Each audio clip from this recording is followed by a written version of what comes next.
Hello and welcome everyone to episode 164 of One Piece at a Time, the One Piece read-through podcast where we read and discuss 5 chapters of the One Piece manga each and every week. I'm your host, Derrick, and I'm joined by my wonderful co-host and freelance letterer, Brandon Bovia. How you doing, Brandon? Doing pretty good. I'm, of course, Brandon Bovia, freelance manga letterer extraordinaire. Working on a lot of manga these days. There's a lot of manga coming out. I think the new anime season's coming. Like, I've heard a lot of people talk about new shows and stuff like that. I don't know. I haven't been able to keep up with that sort of thing. Yeah, I only keep up every now and again. And I feel like, because I feel like this is a funny thing about the U.S. Publishing market, where I feel like we are so much more anime first with a lot of our stuff. So, like, if something has a popular anime, then that is sort of like the impetus to, we need to license the manga. Whereas if something is kind of manga first, or like you'll hear a lot of stories of manga that do kind of so-so or in fact pretty badly in sales until if they get a really good adaptation, then the sales will shoot up here. I feel like I heard about the what was it called, the Promised Neverland or something like that. Was that what it was called? Like the manga version of that before it got an anime adaptation, like it was being spoken about.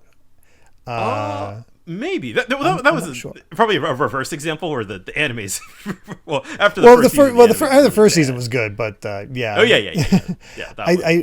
And maybe it's just for people that are savvy, like they like this Undead Unluck, I really enjoy this, and then it gets an anime adaptation. But I don't know if that pushed it any further. So it's well, it has to be a perfect storm too. Yeah. In the case of something like Undead Unluck, it got stuck on Hulu. Oh, that's not more people to. Yeah, but there are some that can.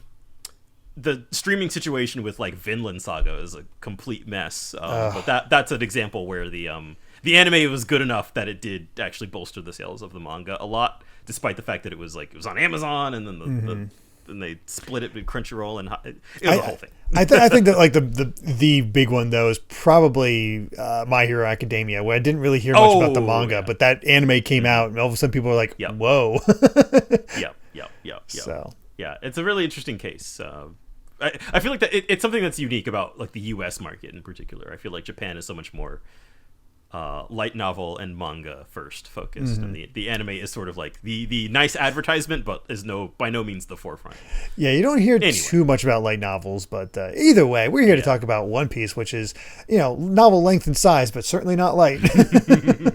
Where we have a set of chapters that I'd say are the usual chaos is the best way to describe that. Where I wouldn't put this more the same. Like, above anything. No, like, oh my god moments. There's some cool moments, of course. There's a few things to dig into, but it's not the oh my god moments we have, which is fine. Yeah, this thing's been on such a run that naturally we're going to get to this at some point. It's still hugely enjoyable. Yeah, I feel like we're probably about to hit some of the next major plot beats here in a bit, because combined with last week, we'll be at about like 10 chapters of basically like go, So that's all fine by me. Yeah, I will say at some point I did start to struggle with where is everyone. Yeah, this is about the part. Yep. But either way, let's get right into it, because there is quite a bit to talk about. So let's do it with Chapter 751, Sabo versus Admiral Fujitora. And hey, it's time for a new cover story. And I think we know who this is. Well, we definitely know who it is based on the later ones. But Oh yeah. Hey, Jinbei gets a cover story. That's awesome. Yeah, no, I don't remember a whole bunch about this cover story, but I remember like there are things that people talk a lot about this cover story. So I think it's going to be a good one. That's good, because so far it's pretty basic. It's your typical start to a cover story where it's kind of cute. It's the big overriding things, but it seems like Jinbei's heading towards the Straw Hats. He says onward to my friends. So curious what that's going to be like. Yeah, I have a feeling this will probably fill in some gaps. Yeah, I seems plausible, but let's get into the chapter itself, where Sabo's wrecking havoc, and Bastille finally remembered his name, is trying to get his men under control, because like, don't attack him, he's got Logia powers now, and they're like, oh no, not only that, his fingers are freakishly strong. And Sabo's just like, no, they're claws. It's so edgy, but he sells it so well. He has crazy face going on in one panel. Like, oh my God, Sabo. You okay? He's just kind of like, my fingers are dragon claws. And he's just doing all these crazy poses with his fingers. It's so good. And I love that he's just like, these claws are designed to tear down the accumulation of undue power. And I'm like, you go, boy. Yeah. This is great. I mean, hey, how fitting that Sabo has a dragon style and now he has fire power. So he got his theming right. Good for him. Mm-hmm. But Bastille, Vice Admiral, gets just wasted in this thing. He is just not an issue whatsoever. Crushes his mask without an issue, and Fujitora tries to help by calling in his meteors, but has the bird cage, and all it does is cut up the meteors, so they still fall through. But then they cause like crazy havoc and just rain down on the populace. It's like, that's oops. I hope I didn't hurt anybody. Yeah, I love it. He looks so just like, oh shucks, he's just please tell us you're gonna drop a meteor. He's like, pardon folks, I dropped one before you do.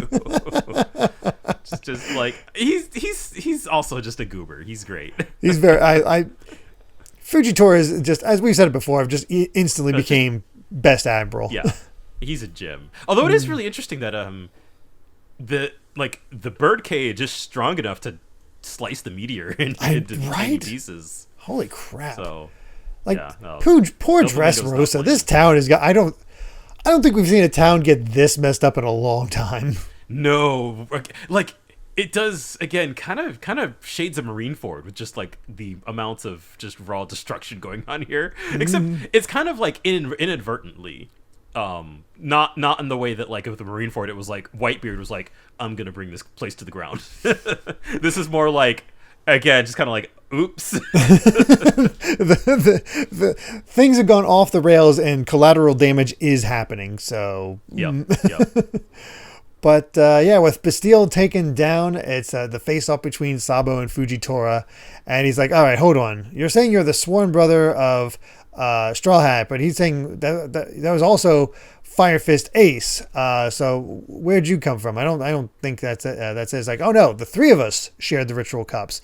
We're linked by a bond that cannot be severed. It's like, oh, troublesome trio of brothers if I've ever seen one. Everybody's like, oh god, a squad leader under Whitebeard, number 2 revolutionary, and Straw Hat himself is like, what is with this trio? Yeah, it's funny too when you think about it, because it's like not only Luffy's like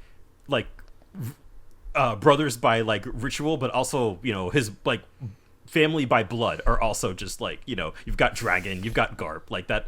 It feels like anybody that Luffy considers family, whether or not they actually are, is just like, I don't know. There's something about fate that just is like, we're gonna make you are special. But man, I love the speech from Sabo too, where he's just like, kind of like, keep this in mind. If Luffy ever asks me for help, I will race to his side no matter where he is, no matter my position. I will never go through that again. And you see this flashback where he somehow, because I'm sure we're all thinking this at this point, like, if Sabo's been alive this whole time, like, what happened with Ace? Mm-hmm. And so we see the scene where he's just like breaking down after he sees, Ace dies in the newspaper. So seemingly, for whatever reason, he couldn't have done anything about it. You get the feeling that Dragon might have held him back, or was informed as like, Ace will be fine, don't worry about it, we'll take care of it, or they weren't able to mobilize in some way.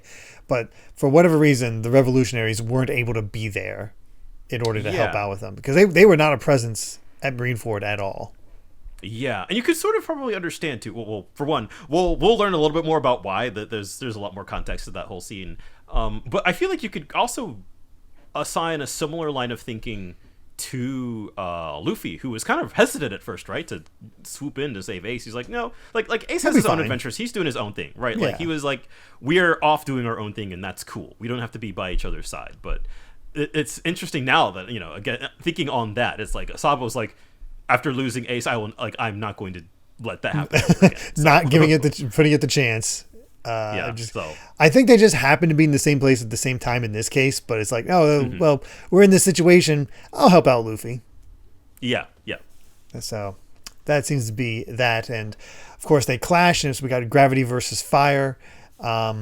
But that's where we leave off. Instead, we're on that quest to the Royal Palace where we got to climb up these levels. And it is some of these sections that started to lose me a little bit. Just a wee bit confusing. Yeah, especially because they traveled up Pika's mountain thing that he left behind on Musi. Seemed to be doing pretty well. Obviously had that little scuffle with Pika before Zoro took care of him.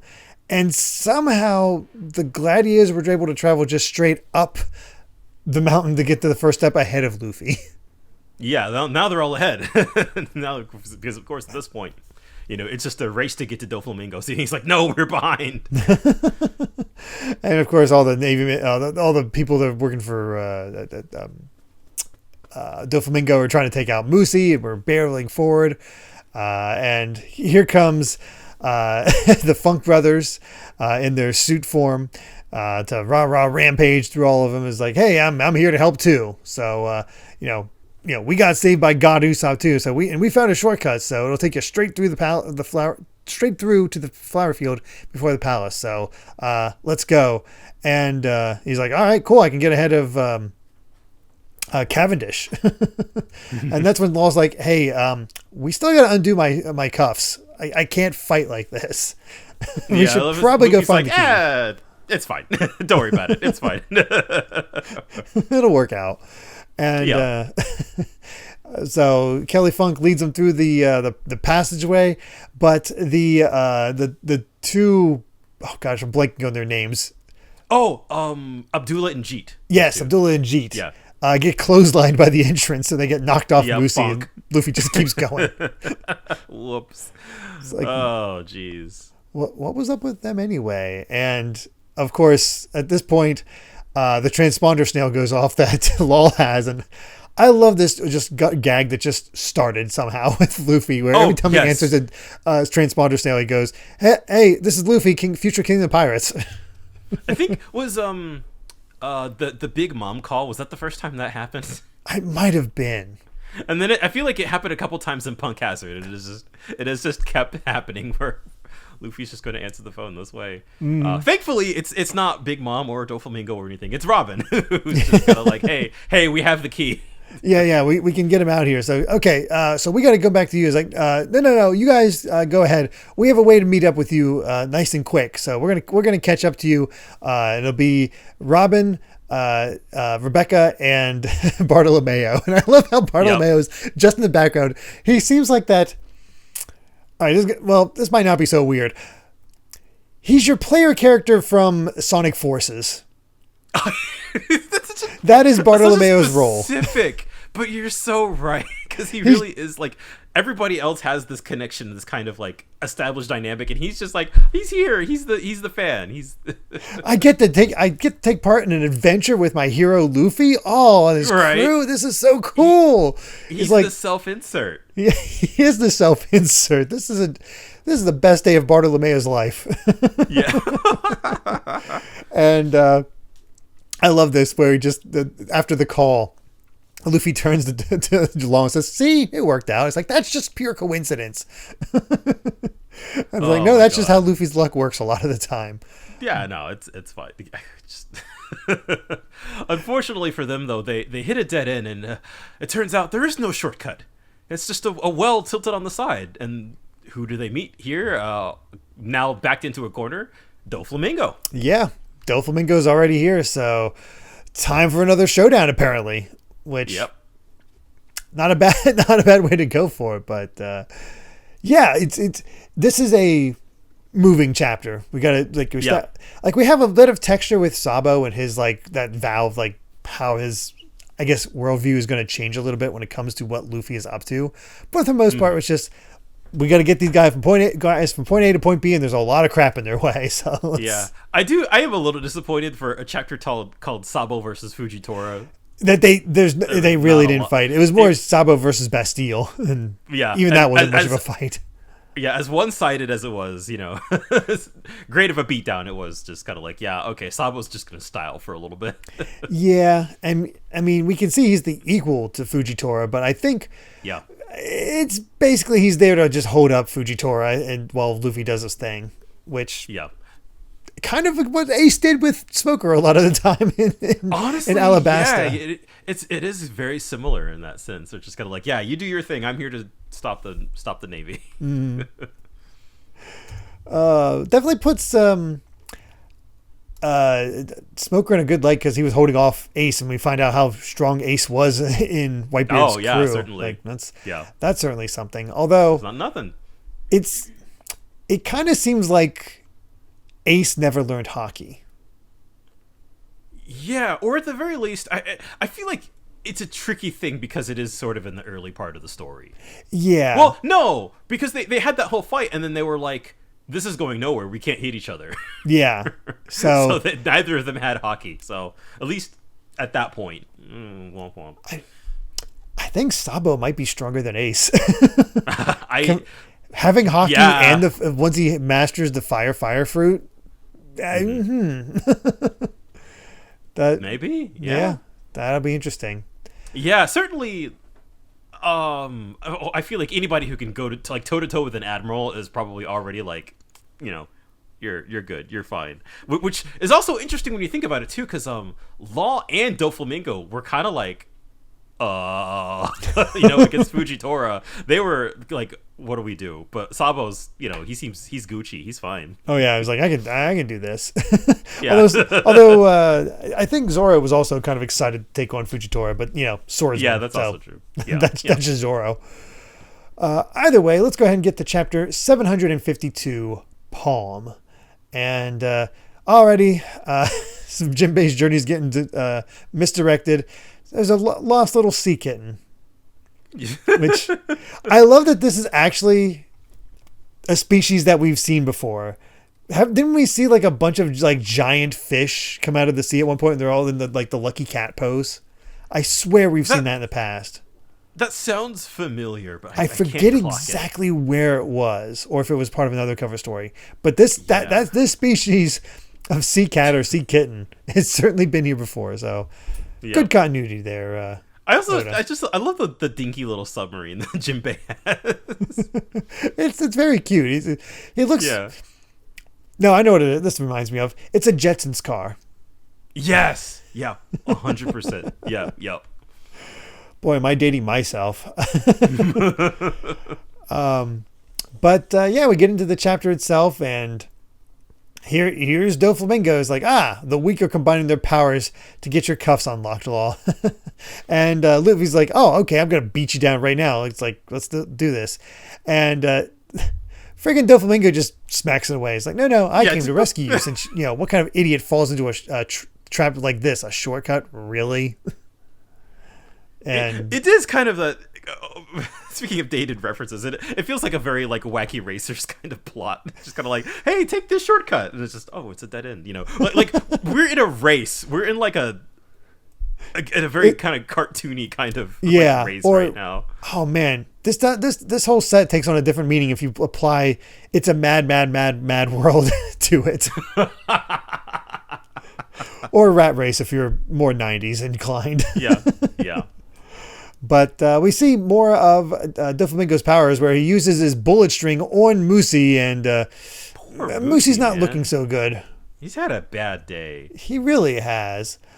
And unfortunately, Law is still incapacitated. Luffy's kind of caught under Musi and, underwater. Well, not underwater, but the water's deep enough that he is definitely weakened at this point. Yep. And... Doflamingo's like, okay, there's quite the battle going outside, and once again, you've managed to find allies even in these circumstances. I kept an eye on you ever since the Paramount War because of that ability alone.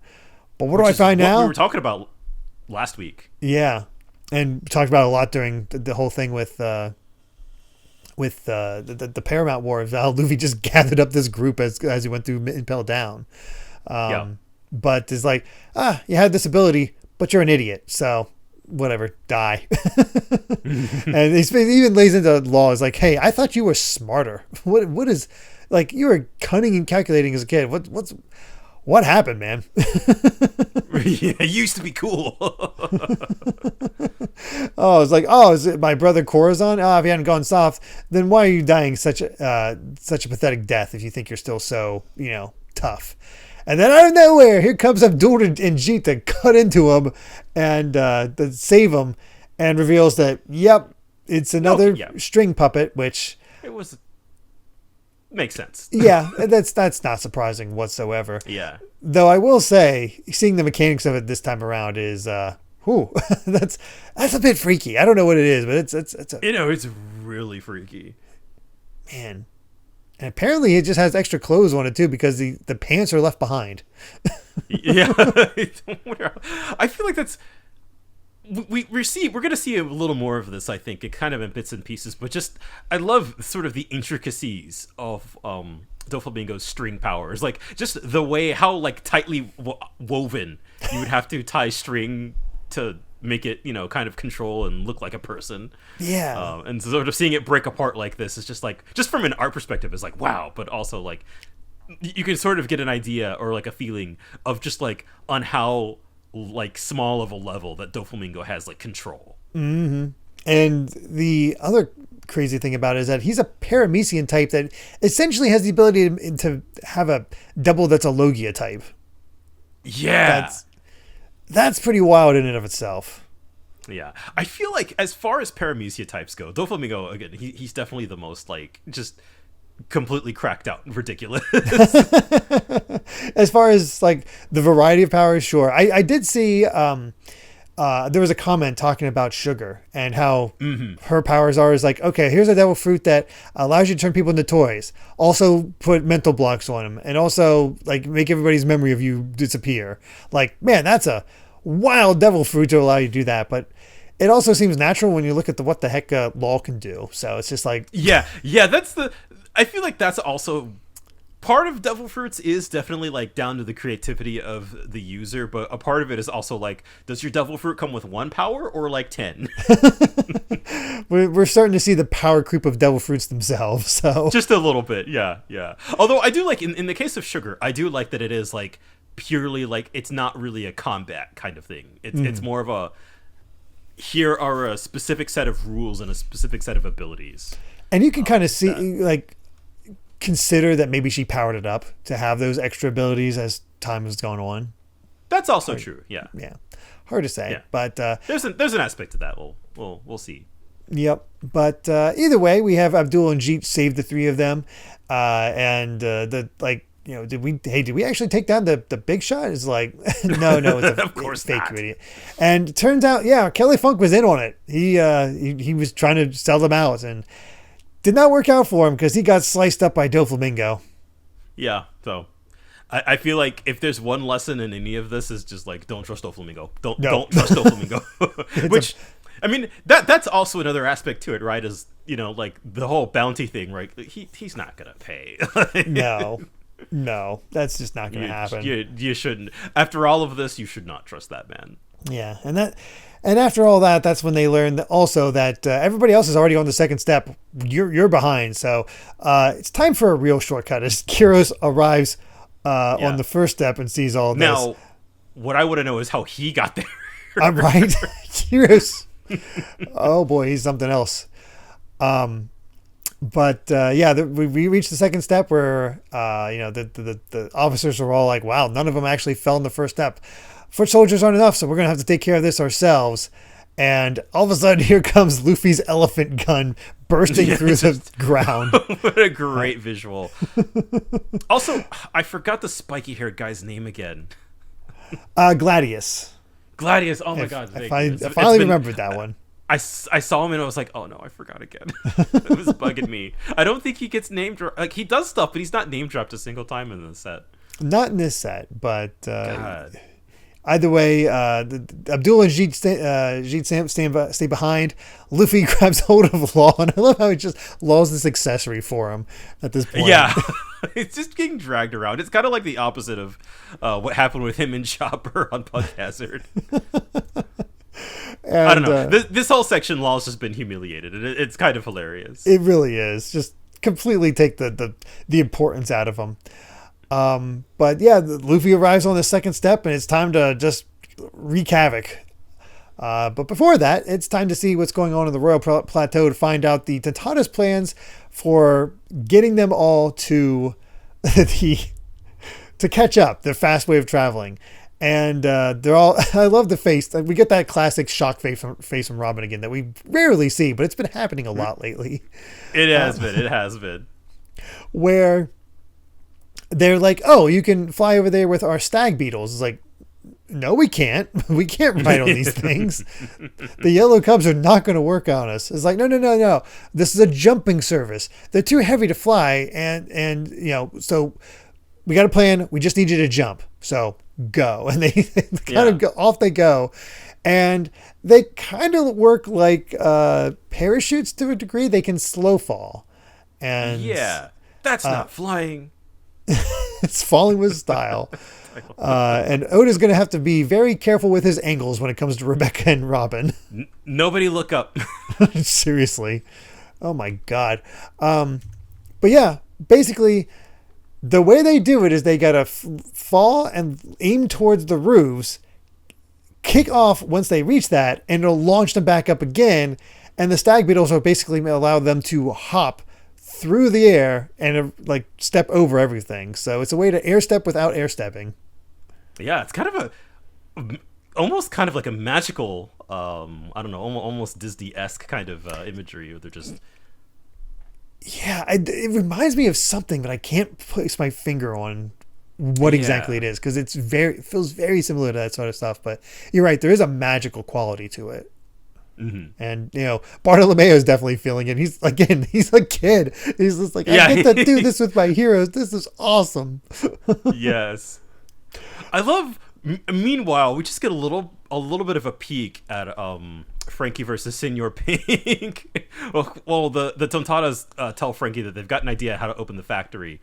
And he's like, in the meantime, stop, Senor. And he's like, I'm on it. And they've just been suplexing each other this whole time. I don't know if Frankie's ever suplexed Senor Pink. I think Senor Pink just keeps suplexing him. He's just he's just constantly popping up and suplexing Frankie, which is, not exactly the most exciting battle, but also just hilarious. He's just absolutely hilarious. Frankie's literally in Suplex City right now, so yeah.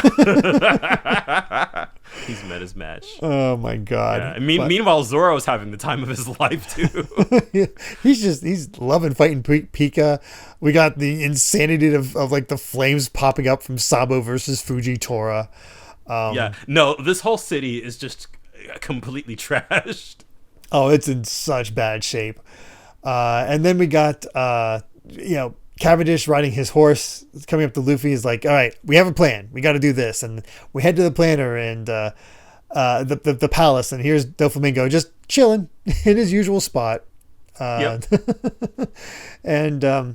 he's like, they're asking, where'd you send the string joker? To make a delivery, but it seems I didn't need to bother. Do you remember the first day we met Law? Yeah, he was crazy. He was a lot like me as a kid, and I had a premonition that in 10 years he could be my right-hand man. Such a shame that I've got to kill him myself. And we get this little flashback of Law as a kid who straps grenades to himself in order to see Doflamingo. And basically he's like, no, I want to be on your pirate crew. I want to destroy everything I see. Towns, houses, people, destroy it all. Because I was raised in White Town. And I don't have much longer to live. And I'm like, what is that all about? Right. Well, it makes you wonder, is he saying that because he's got a bunch of grenades strapped to him, or is there some other reason? If I had to guess on it, I don't know what the White Town significance is, unless it's also where Doflamingo came from. Doflamingo was raised. Doubt it, because it's probably Marijoa, but either way, I feel like the Law was going to die at a specific spot, at a specific time, because he does have his tinfoil hat theory time again. Right. Go. I think what is going to be revealed with his flashback is that he had some sort of disease. He's not going to live much longer, but he's going to join this pirate crew that just seems to be anarchy. And just like, hey, I want to destroy everything. You're all about that. I don't have much to live. I'm kind of angry at the world because I'm going to die soon. So, me as a, 8-year-old, I want to destroy everything. But then he meets Corazon, who's also part of the crew. And I'm going to guess he's some sort of doctor who's able to heal Law. So yeah, I feel which like also explains why he would become a doctor as well. Yeah, I think the idea that he might have some kind of chronic illness, like that would directly tie into, that's probably why he's a doctor of some sort. Yeah. That makes a lot of sense. I think so. But either way, it's coming. It's coming at some point. Yeah, we got our the first backstory's hints of that backstory. So, but yeah, it's been a while since we've had just nonstop action chapters. Yeah, right? It's great. All right, here we are. Chapter 753, Battle. And, hey, turns out there's sea dog police officers. Yeah. We're going to the sea dog police to help the lost sea cat. This feels like a story, like a children's book. It really does feel that way. Yeah. I love how Jinbei is just like, I don't want to mess with the world government, but the sea police, yeah, they're cool. Yeah. Of course, the sea police, it's fine. So good. And hey, as we get into the chapter itself, remember Bellamy? Remember Bellamy? I was gonna. I really like this conversation between him and Doflamingo because it kind of ties directly into the end of the last chapter, where the way Doflamingo was kind of like, he saw a lot of himself in Law and was like, he could have been my right hand man, and then the way that Doflamingo spells it out pretty quickly, it's just kind of like, you and I have different aims for this world. You wanted to be a pirate. I never cared what I was, as long as it allowed me to tear down the world around me. And that's kind of all we get of this scene, but you can kind of already see there was probably something that happened to Doflamingo that made him this way, and you could kind of see a similar amount of circumstances that made Law just I don't care about anything. I just want pure chaos. I want to kill everything around me. Mm-hmm. Man, Oda really put the nail on the head with having his codename be Joker. It makes sense within this his card theme and all that, but boy, is he just has the philosophy of Joker. The Joker. yeah, very much so. But that's it for that scene. That's all we see of Bellamy this entire time. It's just poor Bellamy, man. I don't have anything else to add to that, but he's just been he's at this point he's just been completely rejected by the one man he idolizes. Mm-hmm. It's we have different goals, and you don't align with it, so whatever. You're not built like me. No. But we get to the second step, and it's Suleiman, the beheader, versus Dellinger. And Dellinger, turns out, is really fast, loves the taunt, and is able to jump, headbutt his way into Suleiman, driving the horns in his hat straight through him and just takes him down immediately. Yep. Dellinger's a threat. Which he is undefeated in the arena. Yeah, took him down and then immediately sets his sight on Blue Gilly. I'm impressed you remember Blue Gilly's name. Me too. What's that say about Gladius that you can't remember his name, but Blue Gilly? I don't know. The long leg tribe.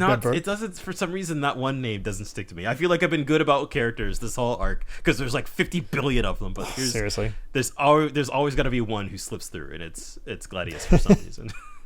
Yeah, but time for some epic poses with the officers coming in, and we got the fights going on, and Danchan Zhao is already on his way to the third step because the walls mean nothing to him. I'm gonna be the one to get here. When all of a sudden Gladius puts use to his powers, turns out I think we know why he wears those glasses. He allows him to zoom in and pop whatever he sees. So he's able to bulge the stones that Danchan Zhao is climbing up, explodes them, and sends him flying back down. And yeah, not going so well for his grandsons either, as one of them gets crushed by Mach Vice. Yep. So and then what is that? Orlumbus, getting Yes. got by Lao G, and Baby Five is taken down. Dogma. Dagobah. There we go. Yes. We go. Yep. There we go. Man, Baby Vice has kind of just stuck around ever since we got her introduction. Like the other guy that she was with when they were first introduced, not much from him, but Baby Five just keeps being there. I can't say she's doing anything. Yeah, I can't say that she's doing anything, but she's there. Yeah, but she's here. Yeah. Yeah. So, I'm kind of sad that your Sanji theory didn't work out. Yeah. That is So an cool. interaction I would have loved to see. It really would have. Instead, he ended up meeting Viola, which works too. But my God, Baby Five and Sanji meeting up would be just hilarious. But I think Oda realized, like, no, that's too happy of an ending for Sanji. We got to keep them apart. Yes, he must suffer. But time to check in on the rest of Dressrosa, as we can see what the townspeople are all about dealing with. And yeah, there's still people being randomly controlled by Doflamingo.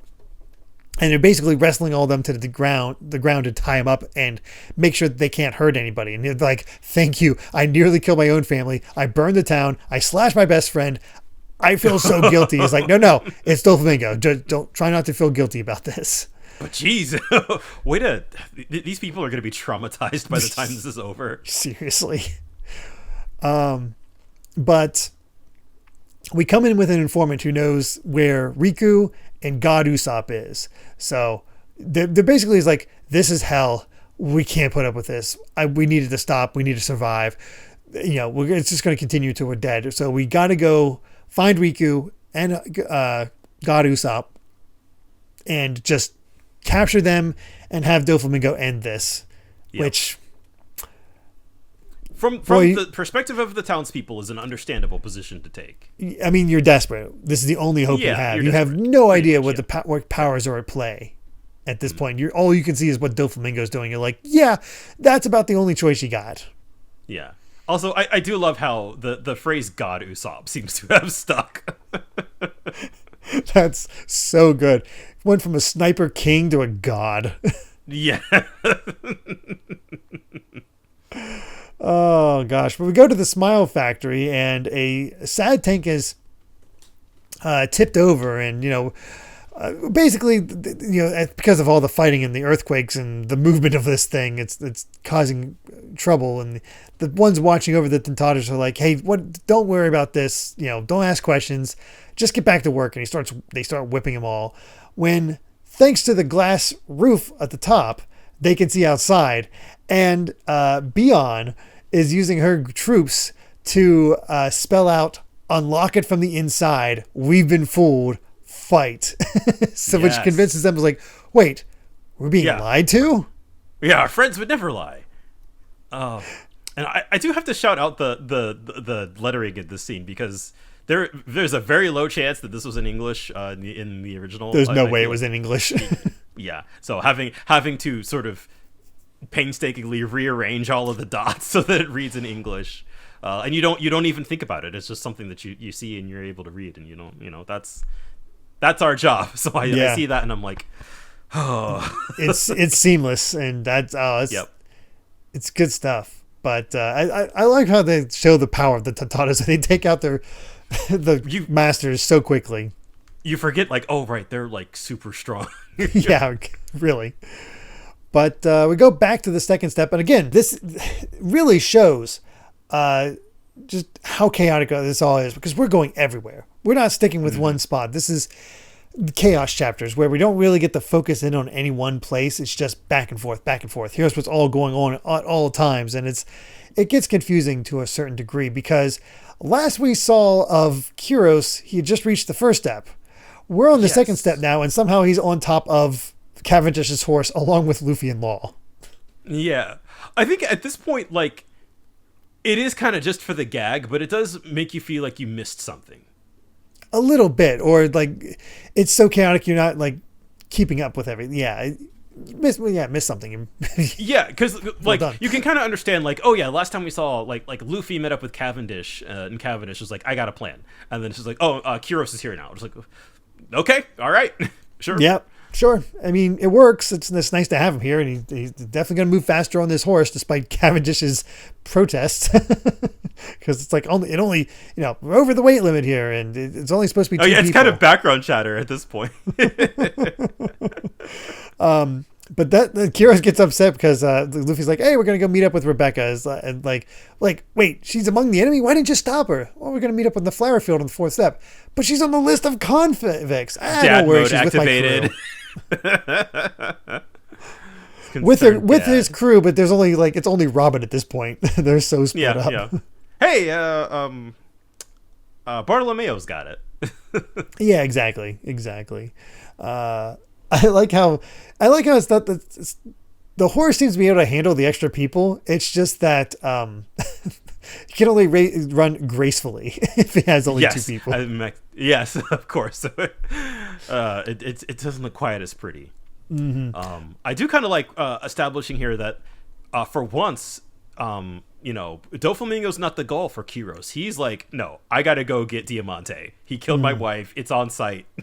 Yeah, I'm going to take care of him. I did my chance against Doflamingo to stop it all. Didn't work out, and there's all this chaos. So before I get to Doflamingo, Diamante has to die. And that is a matchup that makes sense. That feels like the right two characters to have fight. Oh, I am looking forward to that one. Yeah, that is gonna be a good payoff. And I like that all that Luffy says is, "You're not gonna die trying, are you?" It's like, nonsense. I will not lose any human body. Oh, cool then. Does make me wonder who's going to get trouble. Oh yeah.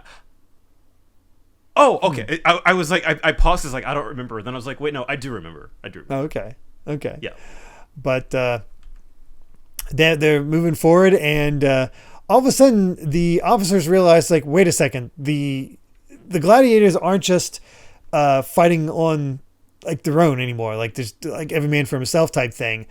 They're they're actually teaming up. So what's going on here is like, and this is when Dogma shows up. I was like, hi, you forget, I'm a tactician and this is a battle. So, it's not going to lead any of us to the top. So our only move is to help you get ahead. So make sure he gets there, Cavendish, and, the battle must be won. So I like that Dogma gets to stand out a little bit as this tactician nature.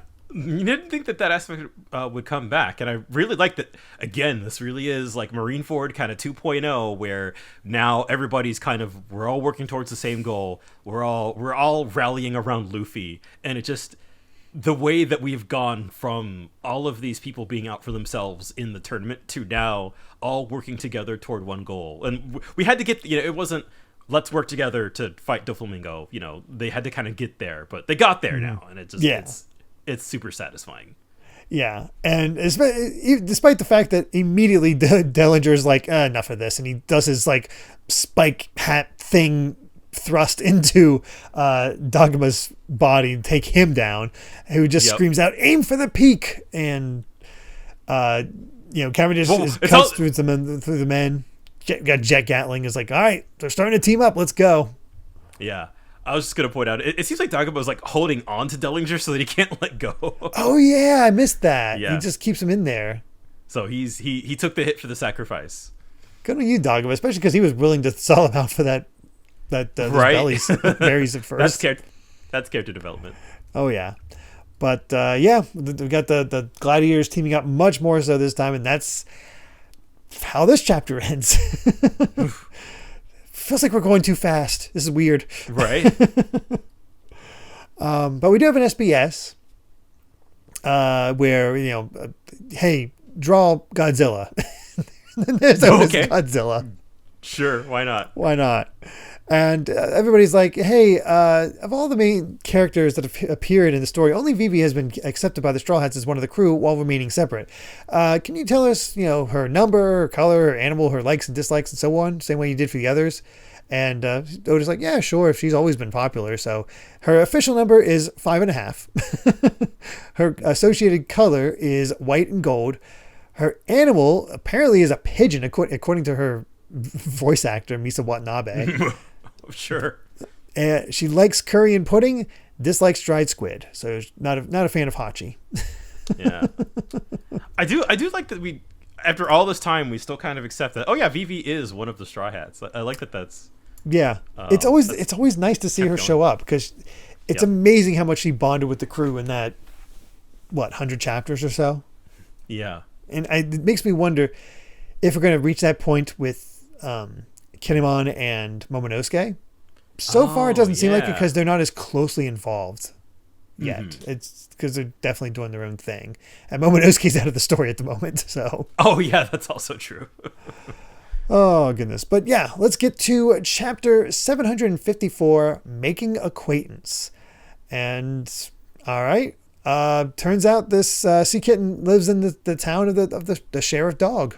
So all right, I love that little happy smile from Jinbei. He's just it's adorable. Yeah, that is a very cute Jinbei. Yeah, what the heck? So good. By the way, speaking of Kinemon, I remembered, so I made that a point. Turns out, hey, he finally found Kanjuro. Yeah, this was this is like not even like a C plot, like a D or like an E plot that's just been running on in the background ever since we got here. But we have kind of a tearful reunion, and they actually we see him. We meet Kanjuro. Yeah, who was hiding in the walls for so long that he grew bored and fell asleep. And Kinemon's like, I'm sorry it took me so long to reach you. It's like, I always believed. I never gave it a second thought, so don't even bring it up. Besides, with my sorcery, I will never lack for food. And he's just chewing on some lettuce. And this is a weird-looking dude. He is a weird-looking dude. Can't say this is what I expected Kanjuro to end up looking like. Yeah, he looks kind of like a kabuki actor almost. Yes, like definitely like a kabuki actor. Yeah, and he's got this giant brush on him. Although it makes you think that, like, oh, does his the way that he talked is like, oh, does his devil fruit have something to do with food? Yeah, but and then apparently no. Yeah, Kinemon doesn't like it. Your food gives me a bellyache. I wonder why that is. And then we've learned there's like, oh, he has some sort of paint fruit where he's able to use his brush to draw on the wall and summon it forth to become real, which is awesome. The problem is he's not a very good artist. Yes. And I love even the onlookers are like, this ability is ingenious, but due to his terrible art, the poor sparrow can only barely fly. I am so curious about the mechanics of eating his paint lettuce to survive. Yeah, how does that work? I don't know. Yep. But I also love this look on Kinemon's face. It's quite small, but there's this look of like pride on Kinemon's face as the spring sparrow comes out. It's like, yeah, this is my friend. He's awesome. Yeah, I mean, he's probably more familiar with Kanjuro's power and his art ability at this point. Yeah, he's whatever. And that's when all these people who are also down in the pit is like, hey, we're soldiers, civilians who've been turned into toys until just now.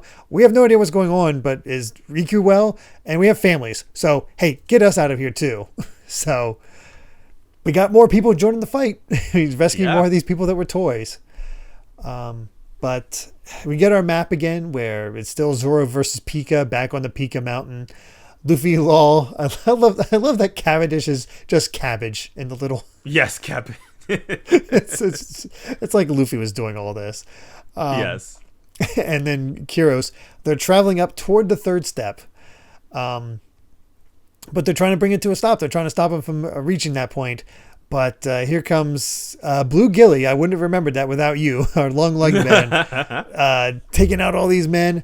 But instead, here's Dellinger, who uses his guillotine high heel and just takes down Blue Gilly. Like, holy crap, Dellinger is a menace. Yeah. I feel like of all of Doflamingo's officers, you wouldn't have expected this one to be like, oh, because you have the rest of them, Baby Five is there, and Laoji certainly, gave. Laoji has his moments, but from what we've seen, Dellinger seems to be the most deadly of the ones that were under Diamante. Yeah. So, which is wild. The funny thing is, if the Straw Hats were still complete, this is a perfect matchup for Sanji. Definitely. Yeah. So it's weird that we don't have Sanji here to actually fight him.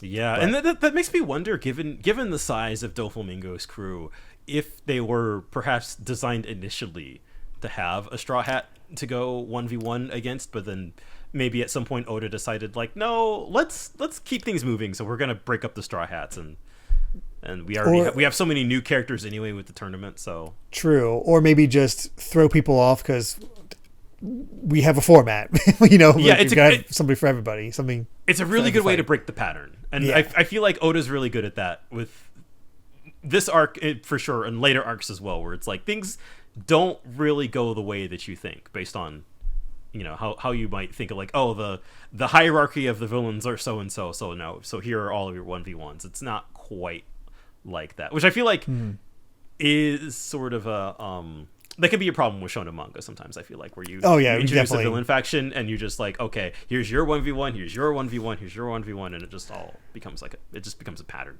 Yeah. So it's nice to break it up, especially, you know, we are 750 odd chapters into this manga, so Lord, good to break up that pattern. But Cavendish is breaking it down as we're back with Luffy's crew, saying the birdcage game is nothing but a lie, so no one will survive even if they do succeed in capturing all the convicts. With the truth of the arms smuggling and the secret of the toys exposed, I suspect every last person in the kingdom is meant to be killed. Doflamingo will not allow the information to escape. So Dressrosa is isolated, and praying for a miracle is not going to do anything. There are no means of leaving this island alive unless we defeat Doflamingo. So he's always prided himself on staying one step ahead of the rest, but he's made one mistake, and that was soliciting and gathering this assortment of powerful and belligerent miscreants for the Colosseum. We will not be subdued, and most importantly, I will be the one to strike down Doflamingo. He's still claiming that was a really epic speech and all, and then Luffy's just like, I already told you Mingo's mine to smash. And Law's like, I already told you he was mine. And I love even I appreciate the thought, but I will do it. So yeah, everybody wants to kill him. You just said you were going to get Diamante. It's like, hey, and then it's like, hey, I must bring the end to this tragedy of 10 years ago. Hey, if we're basing this on time, my grudge started 13 years ago. Well, Luffy's like, then mine's 30. It's like, shut up. You're not older than me. I love that. I think that's my favorite thing about Law in these segments is that, like, he can't help himself, right? Like, every time he thinks he's above it or that he's, like, cooler, like, oh, I'm not going to fall for the bit, he falls for the bit every time. It's so good. Yeah. But they successfully make it to the third step, and they're ready to go for the fourth step, and then bit of a problem. Here's some giant toy skeleton soldiers, which is a little freaky, which is very is Sugar awake? Because that feels like a sugar power. I genuinely don't remember what this is about. I got no idea on that one, but it is. Yeah. I mean, they're puppets, so maybe this could be more just Doflamingo stuff. Could be. That's freaky, though, but I think that's the last we see of them. I don't think we see any more of that. I have no clue. Instead, we move on to Zoro versus Pika, and Zoro's like, I'm not impressed by this. You're not worth my time. He's cutting up his stone arm and That's getting ready. The funny thing, man. It hit me with this scene in particular that we've been in the time skip for like 150 chapters, and Zoro has been on autopilot still. I made that comment in Punk Hazard when he just like one shot Monet, and then here he is against Pika, just kind of like. Yeah. The only reason you're still around is that your stone powers allow you to get around me and hide in all this stuff. So, you know, whatever. And the other thing is, he's not even concerned about the stones coming in to strike him. He gets more distracted by the beetle balloon. Yeah, they're just like, how are you flying? And Bartolomeo like, hey, do you remember that I asked for that autograph? And Robin just shouts out, I was like, hey, Zoro, keep the enemy occupied. We need to get to the other side of the statue. So, you know, that's great. He's like, okay, sure, but how are you flying? And yeah, again, I love that he's more concerned about that. He has no idea what's happening, but he's just like, okay, all right, sure, whatever. Yep. And Pika takes that opportunity to get control of the mountain again, is getting ready to smash him with his fist. And that's when Zoro unleashes his 1,080-pound phoenix and cuts the damn thing in two. Like, not the fist, the body, No, which even the gets whole thing. Pika a bit. Yeah, and I think, is that a new move from him? Because it don't was know if 180 originally. Yes. And then I think maybe at some point it might have been 360, but Yes, 1,080 I think is new. And yeah, this is I think this is the clearly- most pounds. So, but he's also figured something out. It's like, oh, I've got the hang of it, and he basically has to have his cool line here. It's like, oh yeah, I forgot to say one thing. There's more to the Straw Hat crew than Straw Hat Luffy and God Usopp. I love that even he's in it. Yeah, Don't forget this. One day I will be the greatest swordsman in the entire world. I'm on a different level than you. And I love Bartolomeo. It's like, he's so cool. He's just drowning in his own hype. Again, it just Zoro has been in control. Like other than it's just like once you figure out how to hit him, it's over. It seems like that was the only thing he struggled with. I am so curious what is going to be the thing that finally challenged Zoro. What level that he reached? I mean, he trained under Mihawk. This makes sense. That's true. Yeah, it makes sense, but it also just like, man, we've been starving for like a really good Zoro fight. Mm-hmm. We've had a lot of beatdowns. Yeah, I do love that Rebecca is just pure shocked, and Robin's like, okay, we're fine. Yeah, you're right. Oh goodness! Thank God for Zoro. Seriously. All right, we got ourselves another SBS before we move on, where somebody noticed a pattern with Law's crew, where we got Penguin, Beppo, and Shachi, which also means killer whale. Does that mean Law's supposed to be a spotted seal? That would explain the hat on his, the pattern on his hat. And it's like, oh, they're all Arctic animals, aren't they? And his hat does look like a seal. And let's go with that, which I'm sure that was planned, especially because, as it reveals, when this guy Toshio Asakuma created the One Piece plus cross animal mashups, he depicted Law as a snow leopard, which I'm sorry, he has a picture of that plush there, and that is adorable. It is adorable. I want one. And then we get to see what Frankie would look like if he was cute. It's horrible. It's terrifying. Like, his face is there, but the rest of his body does not match. Also, I don't know, did you get a laugh out of this last question? I did. So, fun fact. The question here is, if the Straw Hats weren't pirates, what jobs would they have? Tell us. I'm assuming Sanji's a cook. So here's the funny thing.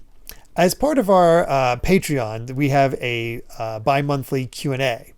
One of the questions we got was, what do we think basically this question. The exact question. What would the Straw Hats be? I think the only one we matched up with Oda is Zoro, where we didn't say police officer. We said bouncer. Yes. Yeah. Sorta. Luffy as a firefighter. Maybe. Yeah, I don't know. Usopp as a graphic designer, can totally see it. Yep. Robin as a flight attendant, no. This woman's an archaeologist born and bred. Yeah. Sanji as a stylist is very funny. Frankie as a pilot. Is very funny. I didn't think about pilot. Pilot works. I like pilot. Yeah. Not a fan of Nami and her nursery school teacher. Like, that. I don't think she has the patience for it. Well, no. She likes kids, and maybe she has patience around kids. Maybe as we saw in Punk Hazard, that would be enough to convince me. But that would be it. That'd be the closest. And then we got Chopper's a grade school teacher, which, sure. Yeah. And then detective for Brooke, which, you know what, I didn't think about that, but yeah, he could join Scooby-Doo. Well, I wouldn't want him investigating any panties, that's for sure. Good point. But let's go ahead and get to our final chapter for this set. 755, A Man's World. And this might be my favorite chapter. I was going to say, this is the weirdest one. It really is, but it's also great. But we have a problem with Jinbei's journey. The town's gone. The town is. What do you mean it's gone? Okay, we've got ourselves a mystery. Better call Brooke. All right. Yeah. God. Oh god. Yeah. So I don't know what's up with this. I other than I think maybe one or two things. I don't remember this cover story like at all. no, I mean, I've never experienced it, so it's all gonna be new to me. But yeah, we start back up with Conjuro rescuing all the people that were down in the all the tubes that led down into the scrap heap, on a bunch of poorly drawn ladders where they're like, oh god, it's so kind of crooked hilarious. I can't even climb it. I'm really curious if this is going to go somewhere. If like, oh, now we have all these extra numbers to kind of help in the battle.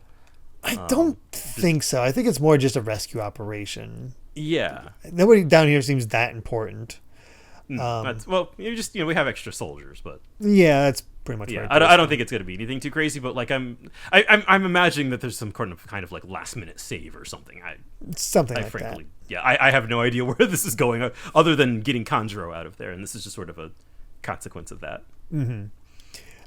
We immediately move over to the Smile Factory where the Totters are still just wrecking havoc on the all the guards that were stationed in there, and you know they're still trying to use the excuses like, if you leave Princess Manchuria's disease, we'll never be cured. It's like, we can't have that. No, we can't listen to them. We plugged our ears so we can't hear your lies anymore. So that is so adorable. They're just wiping them all out. And we also get the great joke is like, okay, turn the snails wild before they can call for backup. And it's like, huh? It's like, okay, take off your earbuds so you can hear this. God, they're so adorable. And then we get a new named Tantata, the princess's aide, Moji. And he's like, I can hear her crying. She needs my help. I need to get here. And he's heading to the door where Manchuri is being quarantined. And the other Tantata is like, there's a sign that says keep out. We should keep out. It's like, oh no, why didn't you tell me earlier? He just crashes into it. He would have kept out because there was a sign there otherwise. It's like, it's a single joke, but it's a damn good joke in the way he, like, how it escalates as time goes on. Yeah, it escalates is a good way to put it. It just builds on it. It gets me. It gets me every time. But they break through the forbidden door, and inside is a storeroom. Manchuria's not there. So. Yeah. Well, I love, and then we transition scenes, and then all the while Frankie versus Senor Pink is still going, and he's Frankie ear. It's just, he was born with good hearing. Yes, because the Tantatas are trying to break into the Smile Factory. They're trying to get it open and all that, get it unleashed, and I love that every time we've seen Frankie, he's just getting suplexed by Senor Pink. I want to call him Baby 5 a lot of the time. Because he looks like a baby. I know. But he just says as he's getting slammed, hey, swimmer boy, maybe this ain't none of your business, but in the alley to the right back there, I saw a weak old grandma who needed help. Oh, yeah? Sucks to be her. And we just changed like, all right, Baby 5. All right, sure. And we meet the manager of the Smile Factory, Queen. And that is a design. it certainly is. She's got like a luchador mask on, and she's holding a vacuum cleaner.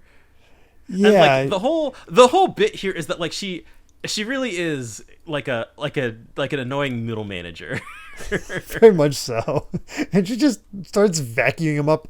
And she's named after the sound that the vacuum makes. It's Queen. As it turns on, you can see it there. It's just like, oh my God. She's like, her design is basically, what if you combined our Mika with from Street Fighter with Luigi from Luigi's Mansion. Yeah. It's so weird. Also, it's so funny just see the Tatatas getting sucked in, like as they get sucked into the vacuum. It's horrifying, but again, just adorable. But finally, the door gets unlocked, and Frankie makes it inside the Smile Factory. He's had this goal since he first got here. Yes. I want to bust up this factory, and he's finally the only here. thing that's stopping him has been Senor Pink this whole time. Just Yeah, suplexing or just him fighting over it and in over general. again. Yeah. And all the Tentanas are riding on him. I love all the Tentanas inside. They see him. It's like, it's a robot toy. It's so cool. Which, to be fair, Frankie does look pretty cool in that scene. But he's like, this is Frauland. He's on our side. And here's Queen. He's like, you're Cyborg Frankie from the Straw Hats. Well, you're a convict with a single star, so I'm going to, ice you myself. And as she goes to hit him, Frankie hugs her. It's like, what are you doing? Get off. What is so part weird. Is part of his plan here? And then I love this. I completely missed this the first time around because it turns out that excuse of the old lady did work on Senor Pink. He's like, that son of a Borg tricked me. There ain't no old ladies that need help. And he's just swimming towards the as towards fast the as he factory. can.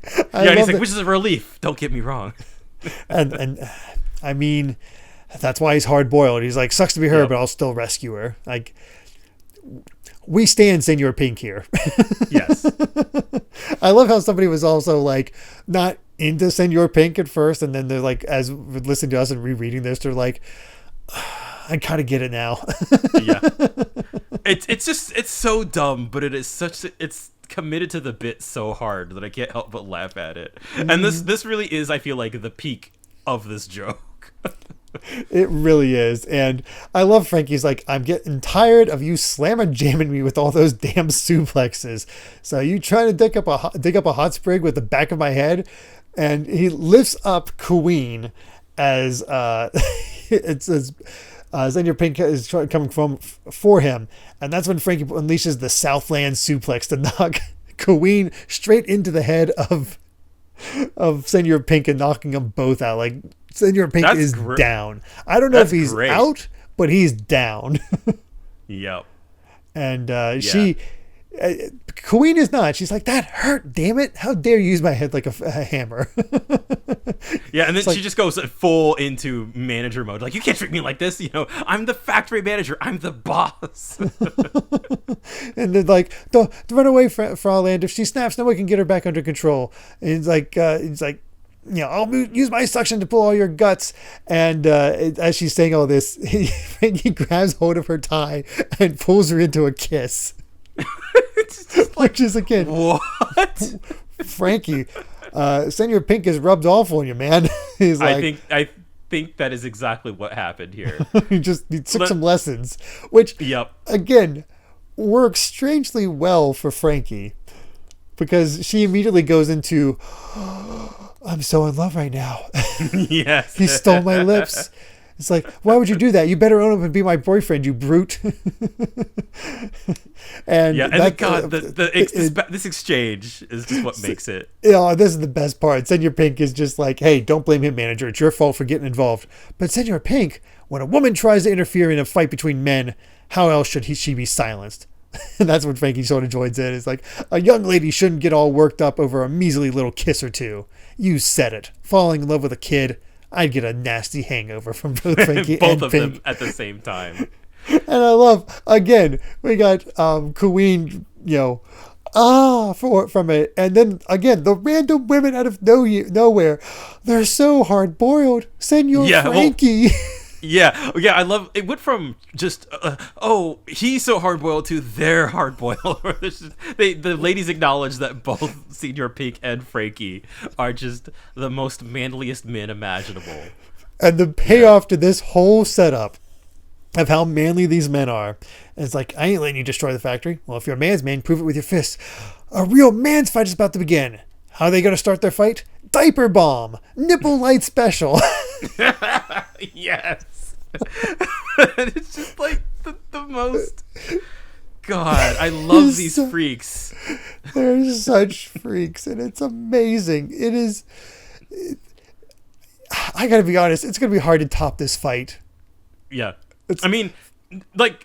This is Frankie's de facto best fight, right? Like, I mean, it has to be at this point. I was already loving his fight against Baby Five in the other guy in Punk Hazard. During Punk Hazard. But this just that's the thing, we've barely seen it. Every time we checked in before this point, it's just suplexes.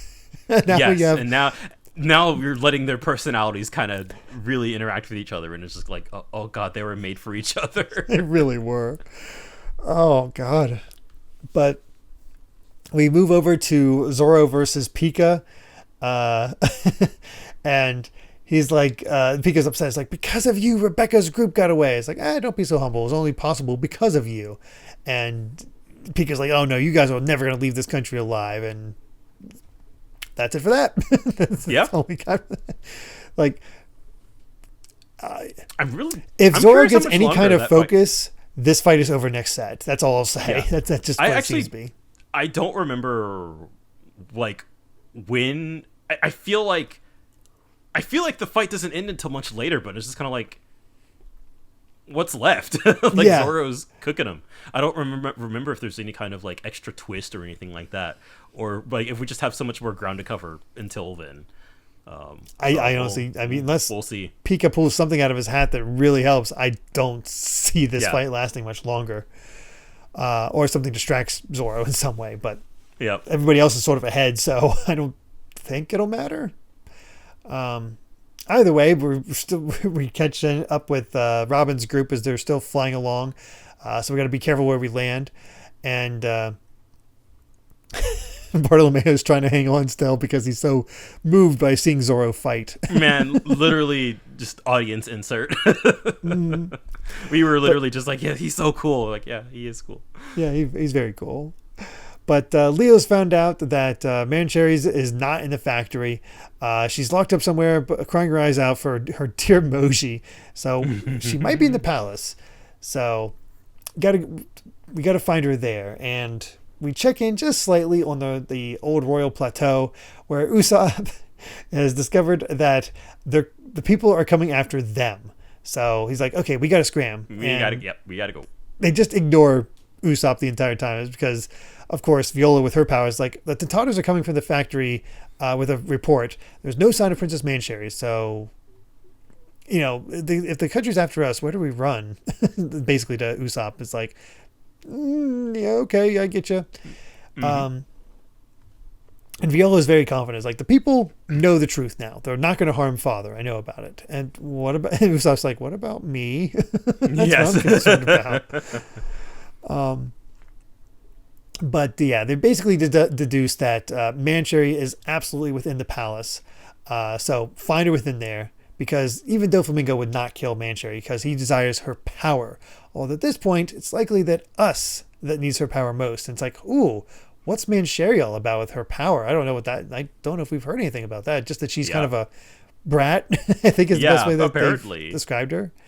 Yeah, and I don't remember at all if she has some kind of power or what it is. She's in a room locked in just a wall. Like, it looks like a pizza oven. It's not, but it looks like a pizza oven basically from where it's set up. But food gets put in, and she's just crying. We don't get you see her face, but we don't get a full look at her, where she really wants Leo to come and save her. Which, time for Leo to get that star spot, I guess. Yeah. Although that makes me wonder, because I think it was Leo who was the one who says, like, oh, she's terrible, right? That's true. So it makes me wonder if he was telling the truth. Very true. Yeah. I remember almost nothing about Mancherry, so... Yeah, we will see. Yeah. And that's it.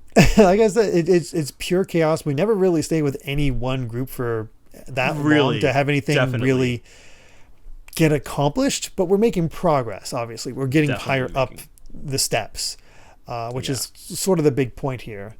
I feel like, I mean, like I said at the top of the show, right? Like we've been now in like 10 chapters of basically this, of just go, all chaos, all energy, not a ton of like, I guess like like sort of the story and none of the big crazy reveals that feels like we had like every week leading up to this. So I feel like we're due for one, and obviously if the backstory doesn't start next week, I feel like it'll maybe a week or two after that. Like, we have to be really close to it. I'm kind of seeing the structure of Water 7 and Enos Lobby here, because all those chapters leading up to this craziness feels like Water 7. This all bits feels like Enos Lobby, where it's just the craziness Yeah. of trying to get to CP9. Mm-hmm. And then when we finally get to CP9, then it settles out to the fights and whatnot. So I feel like Yeah, that's very much our so. structure for Dressrosa. That feels about right. Yeah. Yeah. But at the same time, again, like it's amazing how it feels like so many old arcs, but it's yet fresh. Yeah, exactly. You can see bits and pieces of like all of the big epic previous One Piece story arcs, but like it still manages to be something completely new and completely different. And I think just the circumstances of it, the fact that we have so many different factions at play here, the fact that we have all this build up and only half of the Straw Hats, like it really is just something unique. So, this week wasn't super crazy, but it was still a blast all the same. So, yeah, glad to keep going. It's still progress. It makes sense to have these types of chapters. I certainly enjoyed reading it. Going through it with you for this definitely cleared up some of the like, where are we now? What's going on? Moments that I had in the first read through. So yeah, that helped a good bit. But yeah, I mean, I'm still greatly enjoying Dressrosa. Yeah. So yeah, we're past halfway point. Yeah, we're there. We're getting there. Yep. And One Piece at a time. Man, that's a title for a good podcast, I'd say. Yeah. I'm glad I thought up of it myself. Yes, exactly. But with that, I believe we've said all we've wanted to say about chapters 751 to 755 of One Piece. Thank you so much for listening, and you can find more of my ramblings and stream VODs over at BitNerd Games on YouTube, or simply BitNerd on BlueSky. And Brandon, where can everyone find you at?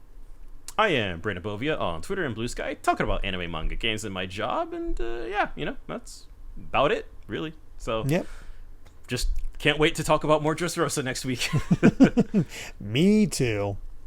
And of course, if you'd like to help us out more, you can support the podcast over at patreon.com/Derrick Bittner. That's DerrickBitner to listen to the next episode ad-free 3 days early, as well as patron-exclusive bonus episodes. And, that Q&A we mentioned that showed up in the SBS somehow. That's so weird. That's hilarious. I don't know if they planned that or not. I have a feeling no. Yeah, but it's just one of those things that's a coincidence. I feel like I always forget to mention, but I feel like now that we've been doing these like bonus episodes for a few months, like we have a pretty good archive built up. So like we have about 10 Q&As and 10 bonus episodes in our backlog, I'd say, at this point. So and they all run like, I think at shortest they're like 20 minutes. I feel like on average they're. I think our shortest is like 30, but I think our average needs to be about 45 minutes. Oh, okay, yeah. So like, you have multiple hours of bonus content to listen to. Yeah, so, if you find yourself with a free afternoon or have a big project or a big drive, hey, the bonus episodes might and Q&As might fill that need. So be sure to check it out. And of course, make sure to return next time as we discuss chapters 756 to 760 of One Piece. So until then, my friends, bye. Remember to take life one piece at a time.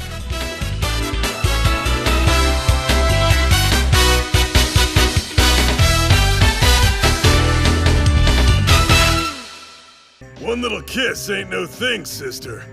This is a battlefield, not some daycare playground. You think I'm looking for romance in a time like this? You said it. Who needs baby love? We're living in a man's world.